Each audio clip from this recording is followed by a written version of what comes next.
کچھ عادی بنائیں. ہم یہ نہیں کہہ رہے کہ ہمارے اسلاف جیسے پوری پوری رات عبادتیں کیا کرتے تھے ایسے ہی کریں.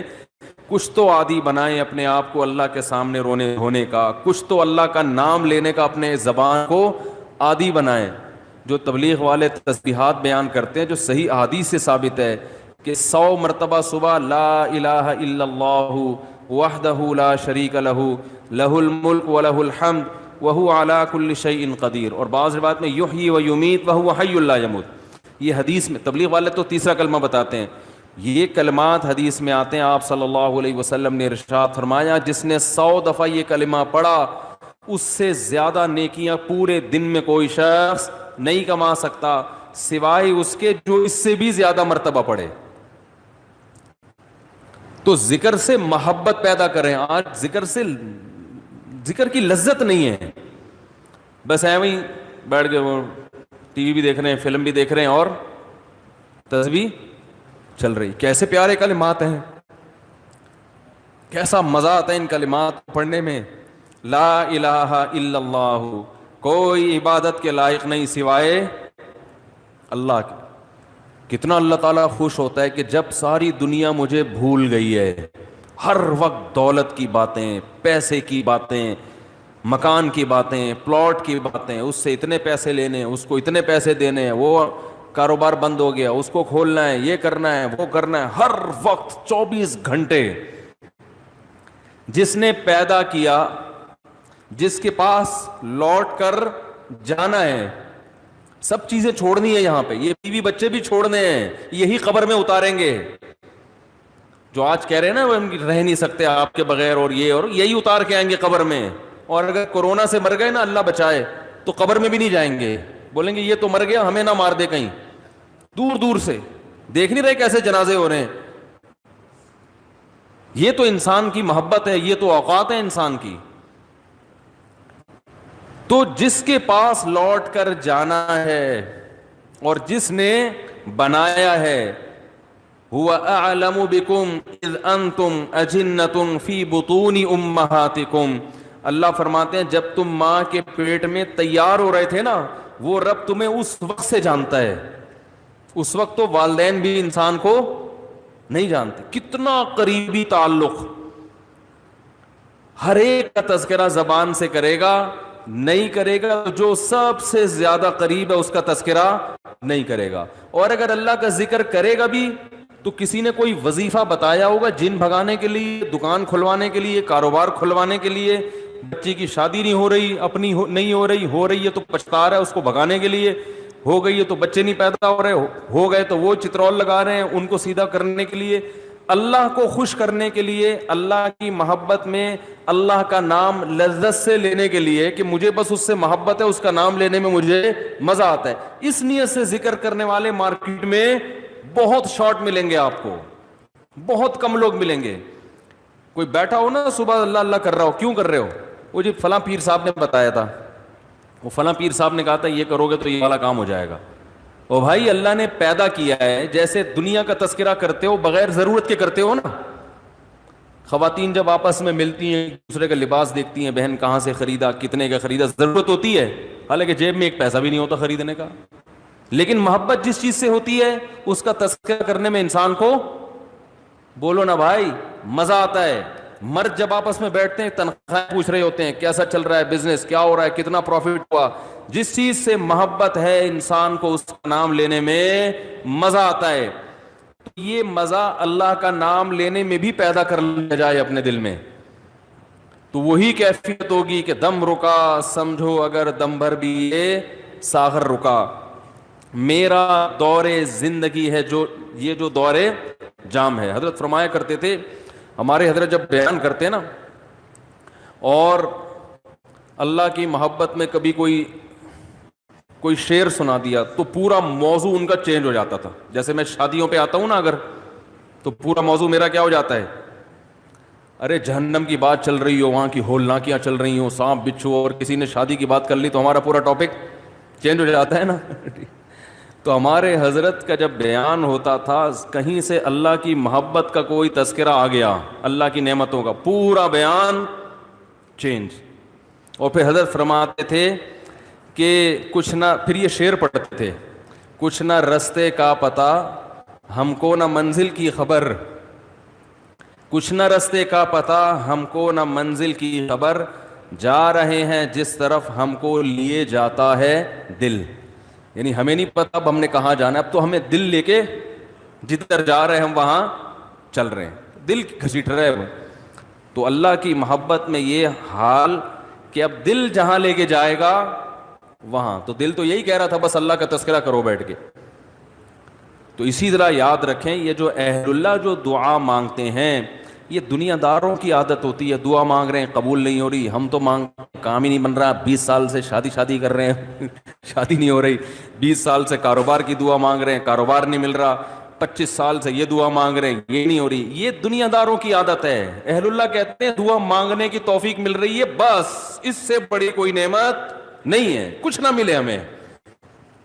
حضرت عمر رضی اللہ تعالیٰ عنہ کا قول ہے نا کہ مجھے اس سے غرض نہیں ہے کہ میری دعائیں قبول ہو رہی ہیں کہ نہیں ہو رہی، مجھے اس کی فکر ہوتی ہے کہ دعا مانگنے کی توفیق مل رہی ہے کہ نہیں مل رہی. اگر اللہ اپنے سامنے ہاتھ اٹھا کر دعا مانگنے کی توفیق دے رہا ہے، اتنی بڑی نعمت ہے کہ اس نعمت کے بعد مزید ہمیں کچھ نہیں چاہیے. بھائی اللہ توفیق دے میرے سامنے ہاتھ اٹھا کے مانگو، تو یہ ہر ایک کو تھوڑی ملتی ہے توفیق. آج دنیا میں دعائیں مانگنے والے سب سے کم ہیں، سب سے کم. ایک تو مانگتے نہیں، اوپر سے مانگتے ہیں تو ایسے بد دلی کے ساتھ کہ وہ دل ہی نہیں لگ رہا ہوتا ان کا. اور پھر 2-4 دفعہ مانگے، بولے قبول، جا کے دیکھیں قبول ہوئی ہے کہ نہیں ہوئی ہے. رزق مانگے کہ اللہ مجھے اس کے حلال کشاد عطا فرما، اس کے بعد بٹوہ نکال کے چیک کر رہے ہوں، یار کچھ بھی نہیں آیا، ویسے کہ ویسے ہی ہے. کاروبار لاک ڈاؤن کی وجہ سے ٹھپ ہوا ہے، بزنس کا بیڑا غرق ہوا ہے. تو بھائی جو اہل اللہ ہیں وہ کہتے ہیں دیکھو جتنا تعلق دعا کے وقت انسان کا اللہ کے ساتھ ہوتا ہے نا، اتنا کسی اور چیز میں نہیں ہوتا. براہ راست اللہ سے اپنی زبان میں مانگ رہا ہے. بھائی ذکر میں تو کم از کم اتنا ہوتا ہے کہ ترجمہ نہیں آتا تو پتہ ہی نہیں ہوتا کیا پڑھ رہا ہوں میں، لیکن جب دعا مانگ رہا ہوتا ہے تو براہ راست اللہ سے تعلق، یہ تو بہت گہرا تعلق ہے. تو دعاؤں میں جان ختم، دعاؤں میں لذت، بولو نا بھائی، ختم. جب اللہ سے تعلق ہی کمزور پڑتا چلا جائے گا تو بھائی پھر جو اللہ کو خوش کرنے کے لیے جو اعمال اللہ نے بتائے وہ کہاں سے پورے ہوں گے؟ وہ تو ہو ہی نہیں سکتے پورے. تو اس لیے ذکر اللہ کو ہلکا نہیں سمجھنا چاہیے. میں وہ ترجمہ بتا رہا تھا کہ چوتھے کلمے کا لا الہ الا اللہ، کوئی عبادت کے لائق نہیں سوائے اس اللہ کے. لہ الملک، اسی کے لیے بادشاہی ہے. وَلَهُ الْحَمْدُ، تعریف صرف اسی کے لیے. یہ جو کہتے ہیں فلاں بھی اچھا، فلاں پیسہ اچھا، فلاں کی گاڑی اچھی، فلاں کی بلڈنگ اچھی، فلاں کا پلاٹ اچھا، بحریہ ٹاؤن کا مکان اچھا، اسلام آباد کی رہائش اچھی، تو لہ الحمد، اے اللہ تعریف کے قابل صرف کون ہے؟ تو. باقی سب مٹی، فنا ہونے والی چیزیں. وہ بھائی بحریہ ٹاؤن کا جو مالک ہے کل وہ بھی قبر میں اترے گا. ہم اور آپ کس کھیت کی مولی ہیں؟ 2-4 بنگلے بن گئے بحریہ ٹاؤن میں، 8-10 پلاٹ ہو گئے، وہ آدمی تمیز سے بات کرنا ہی چھوڑ دیتا ہے. بات میں بتا رہا ہوں، بحریہ ٹاؤن میں رشتہ لینے بھیجے گا، بحریہ ٹاؤن میں پلاٹ، تو رشتہ لینے بھیجنے کی پھر ضرورت نیٹ پہ ڈال دے، ٹھیک ہے نا؟ ایسا ہی ہے نا، رشتے خود آئیں گے، دھکے دے دے کے آئیں گے. ہٹو بھائی، آپ کے لیے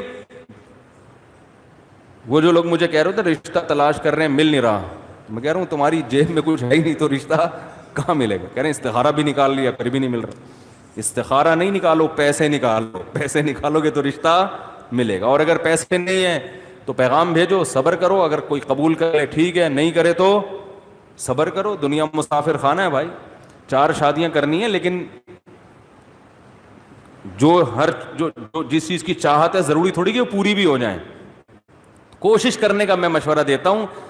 شادی ہو بھی جائے گی اس کی کوئی گارنٹی نہیں ہے، اور ہو کے نبھا بھی پائیں گے اس کی بھی کوئی گارنٹی نہیں ہے. اب لیلۃ القدر میں شادی پھر شروع ہو گئی، تو مسائل یہی چل رہے ہیں نا. تو اللہ نے اللہ کا کیا فرمایا کہ لہ الملک ولہ الحمد، اے اللہ تیرے لیے ہی بادشاہی اور اسی کے لیے حمد. یحیی و یمیت، اتنا زبردست قدرت والا کہ جس کو چاہتا ہے زندگی دیتا ہے اور جس کو چاہتا ہے مار دیتا ہے. حیات بھی ہماری مرضی سے نہیں, پانی میں انسان بنا کے ماں کے پیٹ سے باہر نکال دیتا ہے. یہ زندگی ہے, ہم اپنی مرضی سے بنے ہیں. اور ایسے تصرف, جانے کا ارادہ ہوگا نہیں لیکن اللہ لے جائے گا. کیسی ایڑیاں رگڑو, یہ جتنے لوگ دنیا سے گئے ہیں یہ اپنی مرضی سے تھوڑی ہیں. کیسے بڑے بڑے وڈیرے ہوتے ہیں, کیسے بڑے بڑے پاورفل طاقتور لوگ ہوتے ہیں, دنیا ان کے اشاروں پہ چلتی ہے. لیکن جب جانے کا وقت آتا ہے پوری ایڑی چوٹی کا زور لگا لیتے ہیں, مگر موت اپنے شکنجے گاڑ لیتی ہے, چھوڑتی نہیں ہے نا موت. کیسا پٹختی ہے موت. اب یہ جو کرونا وائرس سے اتنے لوگ مر گئے, کسی کو پتا تھا کہ مریں گے؟ ان کو اندازہ تھا پہلے سے؟ تو یحیی و یمیت, انسان اللہ کی تعریف میں یہ کلمات کہتے ہیں, اللہ وہی ہے حیات دیتا ہے اور وہی زندگی دیتا ہے. وَهُوَ حَيٌّ لَا يَمُوتُ, وہ زندہ ہے, اس پر کبھی موت نہیں آئے گی. وَهُوَ عَلَى كُلِّ شَيْءٍ قَدِيرٌ, اور وہ ہر چیز پر قدرت رکھتا ہے. تو یہ کلمات 100 دفعہ ترجمہ سوچ کے, مفہوم سوچ کے, صرف اللہ کو خوش کرنے کے لیے, اس نیت سے کہ اللہ کی محبت کی چنگاری ہمارے دل میں پیدا ہو جائے. تو ارادہ کرتے ہو کہ نہیں کرتے بھائی؟ زندگی بھر معمول بناؤ, 100 دفعہ صبح, 100 دفعہ شام. شیطان کیا کرے گا کہ جب آپ بیٹھو گے تو دل نہیں لگے گا آپ کا. کہو گے مفتی صاحب نے تو کہا تھا دم رکا سمجھو اگر دم بھر بھی یہ ساغر رکا. ذکر اللہ کی تو ایسی لذت ہے کہ 1 منٹ کے لیے زبان رک گئی تو ہمارا دم گھٹ گیا. ہمارا تو پڑھنے میں دم گھٹ رہا ہے. پھپھی کا فون آ رہا ہے, موبائل بار بار اٹھا کے چیک کر رہے ہیں, یار کس کا فون. آج کل ذکر کر رہے ہوتے ہیں نا, دیکھو تراویح میں ہر 2 رکعت کے بعد بعض لوگ چیک کر رہے ہوتے ہیں, کچھ آیا تو نہیں ہے. خالہ کا فون ہے, پھپھی کا فون ہے, فلانے کا ہے, کیا ہے وہ سب. تو وہ تو اتنی ٹینشن ہے آج کل ذکر کرنا. آپ کہیں گے مفتی صاحب نے فون کیا, مفتی صاحب نے بیان کیا تھا کہ دم رکا سمجھو اگر دم بھر بھی یہ ساغر رکا, تو آپ کا دل نہیں لگے گا. تو چھوڑنا نہیں ہے, دل لگے یا نہ لگے, تھوڑے دنوں کے بعد اس کی لذت دیکھو, ٹیسٹ گین کرنا پڑتا ہے نا. مجھے یاد ہے جب یہ ڈیو نئی آئی نا تو پیپسی والے ڈیو فری میں بانٹ رہے تھے, کیونکہ پہلی دفعہ ڈیو پینا ایسے لگتا ہے جیسے کھانسی کا شربت پی رہے ہیں. ایسا ہی تھا نا, لوگ نہیں پی رہے تھے, انہوں نے فری بانٹی. ہماری قوم ایسی ہے, فری میں آپ بلیچ بھی پلاتے ہیں تو پی لے گی. بھائی فری ہے نا, پیسے تھوڑی خرچ ہو رہے ہیں. تو لوگوں نے فری میں پینا شروع کرتے کرتے اس ٹیسٹ کے کیا ہو گئے, بولو نا یار, عادت پڑ گئی اس کی. تو لت لگانی پڑتی ہے, ٹیسٹ گین کرنا پڑتا ہے. ابھی کبھی اللہ کا نام لیا ہی نہیں ہے زندگی بھر, لیا بھی ہے تو ایسے ہی قوالی میں لیا ہے, قوالیوں میں لے رہے ہیں اللہ کا نام. تمیز بیٹھ کے اللہ کا نام لینا, اس کا بھی ایک ٹیسٹ ہے. کیونکہ غلط چیزوں کا ٹیسٹ اتنا زیادہ, دیکھو جو ڈبے کے دودھ کے عادی ہوتے ہیں نا بچے, ان کو آپ بھینس کا خالص دودھ پلاؤ الٹی کر دیں گے. وہ ان کو اس میں سے بدبو آ رہی ہوتی ہے, حالانکہ وہ بدبو نہیں بلکہ خوشبو ہوتی ہے. بھینس کے دودھ میں بدبو ہوتی ہے, خوشبو ہوتی ہے, خوشبو ہے. میں سعودیہ گیا نا, 2 مہینے کا ویزا تھا میرا, تو 2 مہینے میں نے بھینس کا دودھ نہیں ملا, ڈبے کا ہی پیتے رہے. حالانکہ وہ بھی یہی ہوتا ہے, لیکن ایک پروسیس سے گزر کے پتہ نہیں اس میں وہ ذائقہ ہی نہیں تھا. جب میں یہاں آیا کچن میں جاتے ہی میں نے جیسے ہی دودھ کی دیگچی کا ڈھکن ہٹایا ہے, جو خوشبو کے جھونکے آئے ہیں, میں نے کہا یار کیسا پیارا دودھ ہمیں اللہ نے دیا ہے. فوراً گلاس بھر کے پیا, اتنا ذائقے والا دودھ ہے یہ. تو جو ڈبے کے دودھ کا عادی ہو اسے بھینس کا دودھ پہلے 1 چمچ پلاؤ, دیکھو الٹی تو نہیں کر رہا, پھر 2 چمچ, آہستہ آہستہ آہستہ آہستہ, پھر اسے ایسا چسکا لگے گا کہ ڈبے کا اس کو اچھا نہیں لگے گا. جس بچے کو دیسی گھی کھانے کی عادت نہیں ہے تو اسے آہستہ آہستہ دیسی گھی چٹانا پڑتا ہے. تھوڑے دنوں میں دیسی گھی کی لذت سے مانوس ہو جائے گا, پھر اسے یہ دوسرا گھی اچھا نہیں لگے گا. اور اب زیتون اتنا کھاتے ہیں, انہیں زیتون نہ ملے تو مر جائیں. ہمارے یہاں زیتون کسی کو کھلاؤ وہ کہتے ہیں یہ کیا کڑوا.